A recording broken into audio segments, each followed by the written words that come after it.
अस्सलाम वालेकुम, welcome to agenda CSS. आज हम बात करेंगे इंग्लिश एसे के बारे में। इंग्लिश एसे का एक अदद हम टॉपिक डिस्कस करेंगे। ये टॉपिक बेसिकली इंग्लिश एसे का है, लेकिन ये अक्सर पाकिस्तान अफेयर्स, करंट अफेयर्स और इवन पब्लिक पॉलिसी वाले पेपर में भी आ जाता है। तो इस टॉपिक को आपको अच्छे तरीके से प्रिपेयर करना है। एवरग्रीन टॉपिक है। हमारा टॉपिक है जी गुड गवर्नेंस। तो आप अंदाज़ा लगा सकते हैं कि आपने इसके बारे में बहुत ज़्यादा सुना है, बहुत ज़्यादा पढ़ा है। और आज मैं आपके साथ एक आउटलाइन शेयर करूंगा जो कि मैंने एवेलुएट की है। उसमें हम मिस्टेक्स भी देखेंगे। उन मिस्टेक्स से आप सीख सकते हैं, अपने दोस्तों को सिखा सकते हैं, उनके साथ आप वीडियो शेयर कर सकते हैं। और अगर आपने इस तरह की एवेलुएशन करवानी है तो आप मेरा ये पोस्टर देख सकते हैं और दिए गए नंबर पर मेरे से रब्ता कर सकते हैं and I evaluate your outlines as well.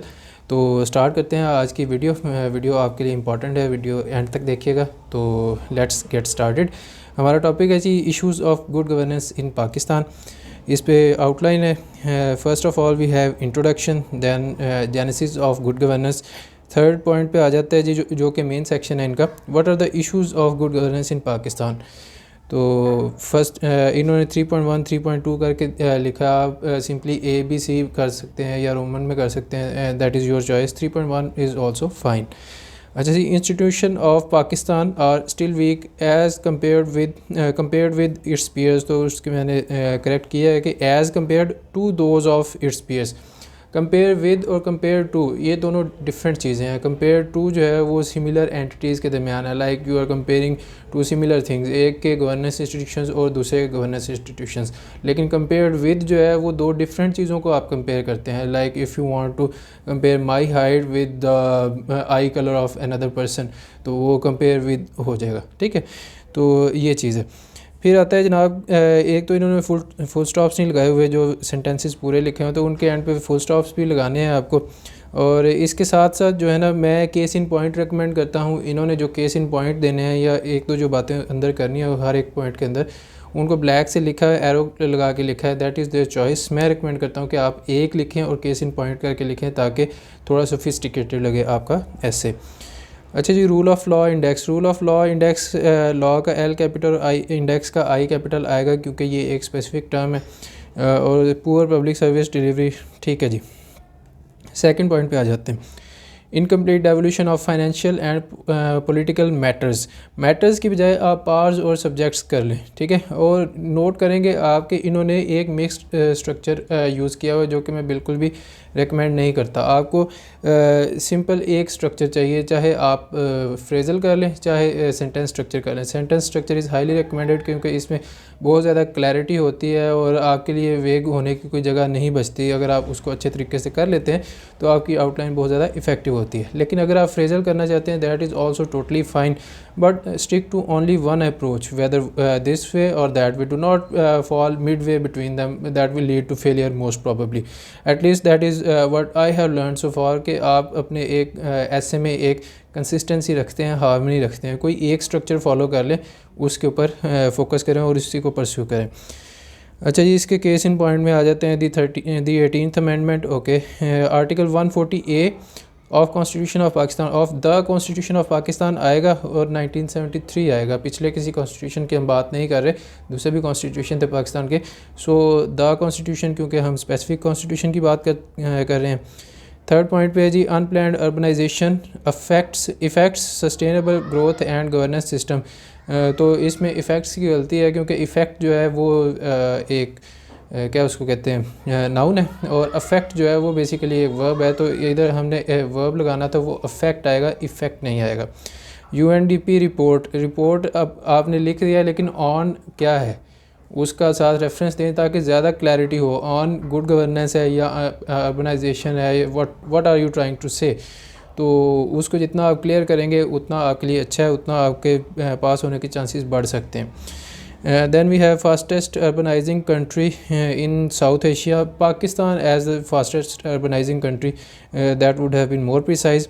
फिर है जी, prevalent corruption is a hindrance in the way of good governance in Pakistan. ये ठीक है। केस इन पॉइंट में करप्शन परसेप्शंस इंडेक्स होता है, परसेप्शन नहीं। और फिर फॉर्मर नैब चेयरमैन है। नैब चेयरमैन तो इस वक्त कोई और है ना, तो अगर आप पुराने किसी की बात करते हैं तो उसके साथ आप फॉर्मर लगा देते हैं। ये कुछ थोड़ी बहुत टेक्निकलिटीज़ हैं या यूँ कह लें कि सोफिस्टिकेशन हैं जो आपको यूज़ करनी चाहिए ताकि आप मज़ीद प्रिसाइज़ होते जाएँ अपनी राइटिंग में, आप आहिस्ता आहिस्ता केयरफुल होते जाएंगे और आप देखेंगे कि ये सारा कुछ करने के बाद आपका एसे जो है वो बहुत ज़्यादा इफ़ेक्टिव भी होता है और रेलिवेंट भी होता है। ठीक है जी। लैक ऑफ वीमेंस 3.5 पे आ गए हैं। Lack of women's participation in governance system, ये भी अगेन एक फ्रेज़ है।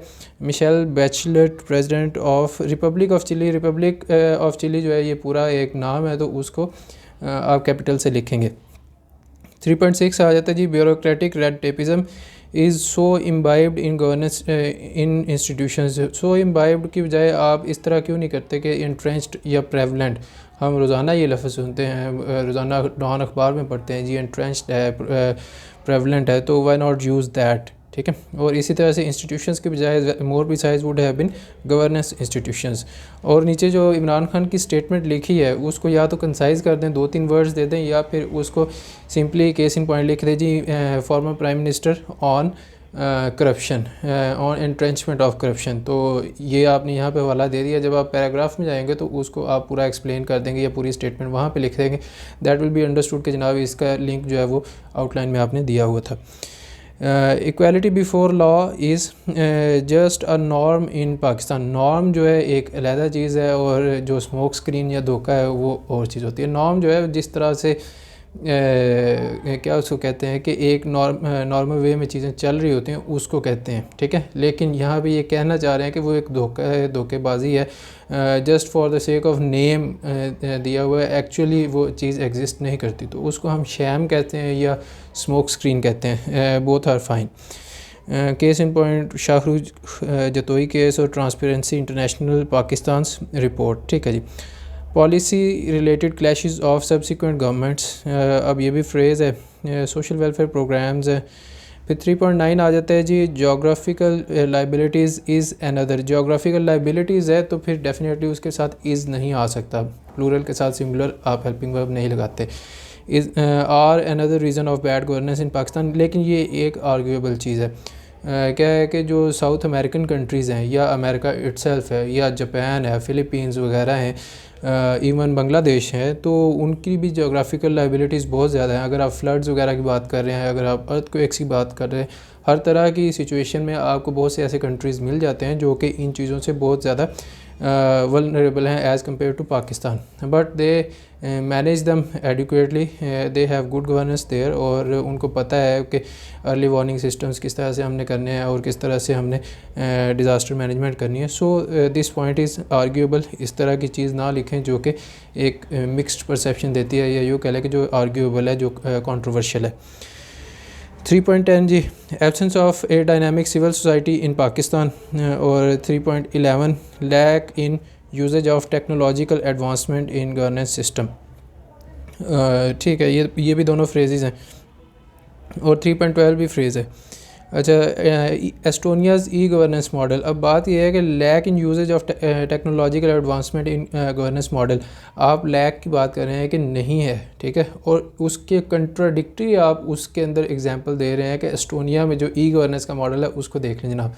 डज़ दिस मेक सेंस कि आप कह रहे हैं जनाब के तालाब में पानी नहीं है, और फिर आप आगे एग्जांपल देते हैं कि हमारे हमसायों के तालाब में देखिए कितना पानी है, ठीक है। तो this is just like that. आपने कंट्राडिक्टरी एग्जांपल नहीं देनी। अगर आपके पास उसके रिलेटेड एग्जांपल है तो why not give that, otherwise do not give a contradictory example, do not grab an example from the other side of the aisle and bring it to your side and say कि जी ये हमारी तरफ है या ये मेरे point को prove करती है। That is totally wrong in my opinion, so you should avoid that. Usage of accountability as a tool of political victimization. Okay, political victimization in Pakistan. अच्छा जी, what are the policy options for Pakistan? Point number 4 पे आ गए।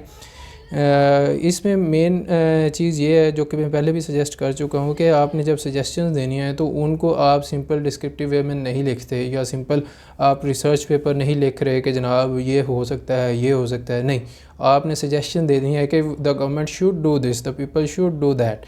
ठीक है, suggestive tone होनी चाहिए।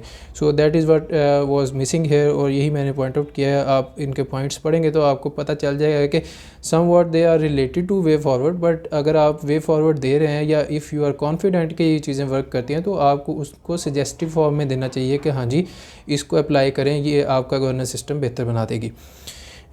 Strengthening democracy is a first step towards good governance, ठीक है। ये अब देखें ये डिस्क्रिप्टिव है, ये उनको पता है जी कि ये एक अच्छी चीज़ है, लेकिन ये सजेस्ट नहीं कर रहा। Democracy ensures inclusiveness and participation at every level, और Pakistan rank in democracy index, पूरा लिखें जी। सेकंड पॉइंट पे आ जाते हैं, institutional harmony and their responsiveness is a good omen for good governance. नहीं जी, इस पॉइंट का मज़ा नहीं आया, इसको मैंने काट दिया है। और culture of accountability should be transparent, ठीक है। Culture of transparency and accountability should be promoted, इस तरह से आप कर लें। I don't know why I did not correct it here. खैर, culture of transparency and accountability must be promoted या should be established, whatsoever you may call it. तो इस तरह से आपकी सजेस्टिव टोन होगी जिसको आप यूज़ कर सकते हैं। Then we have 4.4 reforms are needed in bureaucratic model to enhance public delivery। Public delivery क्या, ये एक मजाकिया या मज़ाक़ खेज़ बात है कि public delivery public service delivery है। पब्लिक डिलीवरी का मतलब तो ये है कि पब्लिक की जो डिलीवरी है, एंड डिलीवरी आप मेरे से बेहतर समझते हैं कि वो क्या चीज़ है। अच्छा, 4.4 awareness among people regarding their fundamental rights in Pakistan, ये भी ठीक है, ये सजेशन में आ गया। और 4.5 है, incorporation of technology is likely to enhance transparency and public confidence in governing institutes, नहीं गवर्निंग इंस्टीट्यूशंस होता है, इसको रीराइट करें, इसको सजेस्टिव कर दें ताकि ये एक इफ़ेक्टिव पॉइंट बन जाए। Decentralization of power in true letter and spirit, ये भी थोड़ा सा वीक है, इसको भी आपने सजेस्टिव करना है। और फिर एंड पे कंक्लूजन को नंबर नहीं किया, 5 नंबर कंक्लूजन आ जाएगी, ठीक है जी। तो ये थी इसकी आउटलाइन, उम्मीद करता हूँ आपको पसंद आई होगी।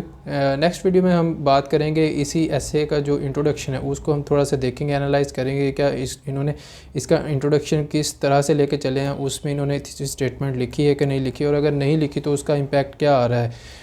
सो why you should give a thesis statement and why I recommend कि आप थीसिस स्टेटमेंट दें, और इसका इंट्रोडक्शन देखेंगे और उसकी गलतियाँ हम नोट करेंगे। So stay tuned for that, I will see you in the next video. Take care, अल्लाह हाफिज़।